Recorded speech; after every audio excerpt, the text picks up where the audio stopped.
Alright, so after 5 long years of waiting, we finally have Generation 10 coming to us in 2027. How are you guys doing? Today I'm going to be taking you guys through every single Generation 10 leak that's out right now, and keeping you guys updated on this news because we got a lot to cover. Real fast before we get started, if you find this video helpful, consider leaving a like or subscribing down below, but let's go ahead and get into the first leak. So first, let's talk about the new mechanics that are already leaked for the next game, and the first one is called Rebirth. So using an Omni Boost, if a Pokemon faints in battle, it can be revived using Rebirth. Now, I don't know why you wouldn't just go to a Pokemon Center, but apparently this is going to be a brand new mainline mechanic. Once they rebirth though, they can't switch out. Some Pokemon are going to have special forms called reborn forms. I imagine it's going to be similar to that of like a regional variant of a form, but it won't give any additional stats or change much. I don't really know. There doesn't seem to be a lot of information on it right now. I guess it's just something to keep in mind. Next up, let's talk about the rivals. So everybody knows we've had a long string of nice rivals except the one in Sword and Shield. And it looks like in this game we're going to have two. One being named Jasper and the other one being the opposite gender of the one that you did not choose.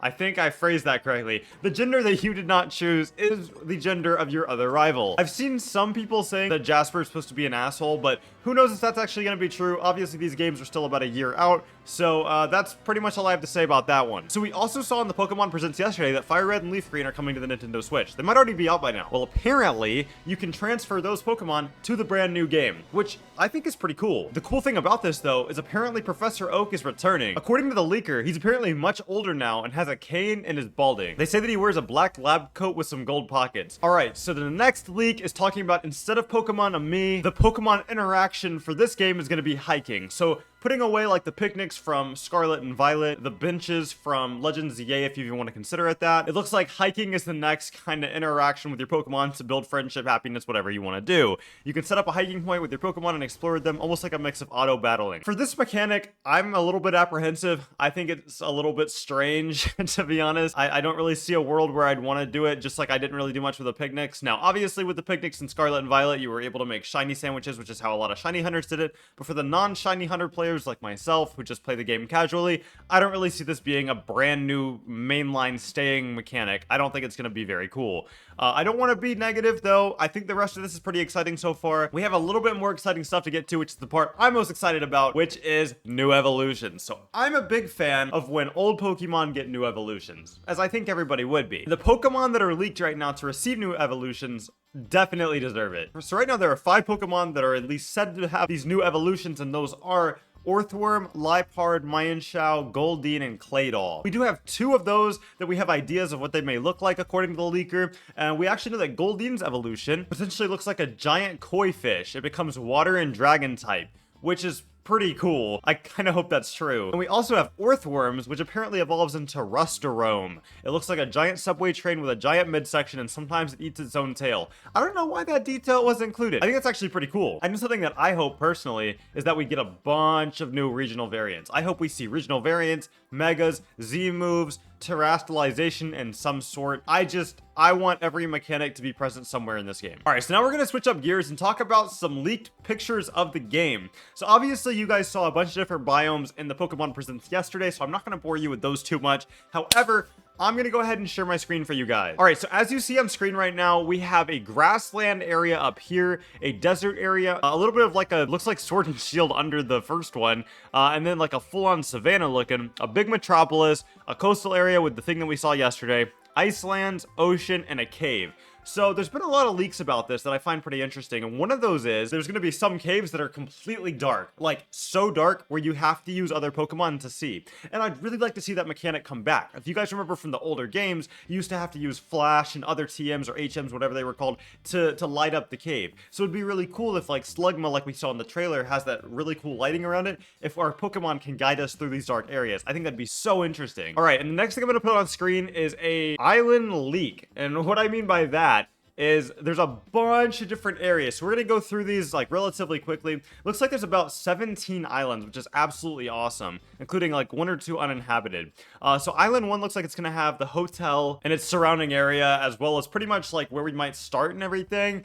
And then Island 2, it looks like there's a big difference between some of these islands. Like Island 1 and Island 8, Island 5 and Island 12, and Island 11 have a lot of things going on, but some only have one gem, or some only have a couple things going on. My biggest concern about these games is that it's such a big scope that some of these islands are going to be so small and be so the same. However, a big thing that I personally believe is that we're going to be able to travel on the water and through the air, hence the name Winds and Waves, which gives me hope that it's going to be a little bit more fun to explore. What I'm hopeful is that in the really small islands like Island 10 that you see says no huge landmark, there's going to be a lot to go around and look at, and there's going to be just more wildlife, like maybe a massive marsh. But then what concerns me is that in Island 5 it says there's a marsh area, so who knows. Another cool detail from this is that the Dark Gym is making a comeback. You guys know Dark had the longest run of never having a gym in Pokemon, but officially Dark is coming back, which is super exciting. One thing that I don't see in this is an Elite Four. I have reason to believe that there will not be an Elite Four in this game. I don't think it'll be tournament style like Sword and Shield. I think it's going to be more of like ZA.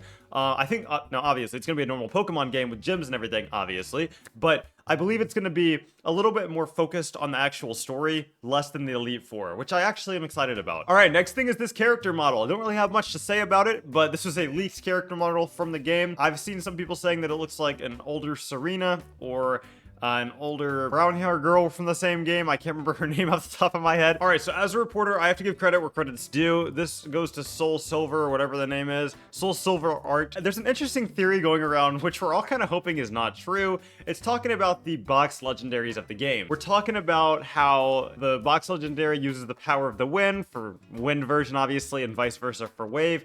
However, we noticed the first thing that we saw in the trailer is Windy Chew and Wavy Chew. Now, hopefully this is not the case. I think there'd be a lot of fan outrage if they made these things the legendaries.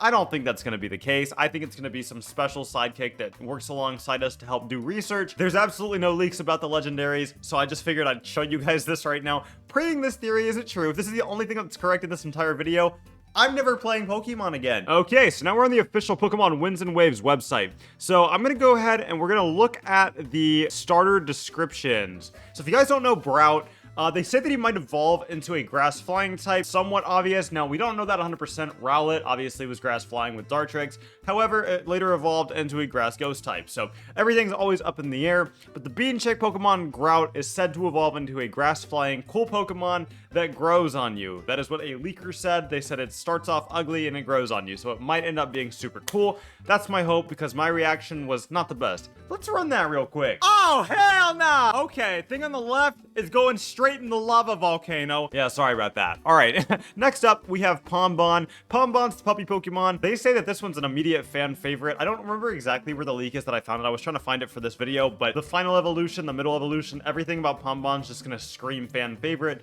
which is cool. It's not my favorite. My favorite is actually Gekwa down here. And about Gekwa, they just said that it remains to be super, super cool. So I have pretty high hopes about these starters. I hope you guys do too. I believe Gekwa is going to turn into water poison type, as according to the leaker, and that Pombon will stay a fire type. It'd be a little strange if it stays fire. I've seen some discourse about it being a fire rock type versus a pure fire type. However, if it stays fire rock, and this guy turns water poison, and this guy turns grass flying, some things wouldn't work. For example, Gekwa would have a super effective type against the grass starter, and grass would not have a super effective move for the fire starter. So they'd like to keep that working, if that makes any sense. But yeah, anyway, last thing that I think I'm going to talk about in this video is that Mega Evolutions are not confirmed yet. I will keep you guys updated if I see anything about it. But real fast, I just want to say thank you so much for 3,000 subscribers on my YouTube channel. It means the absolute world to me, and I thank you guys every single day. All glory goes to God. Love you guys so much. Leave a like, subscribe if you guys are new. See you guys next time. Good.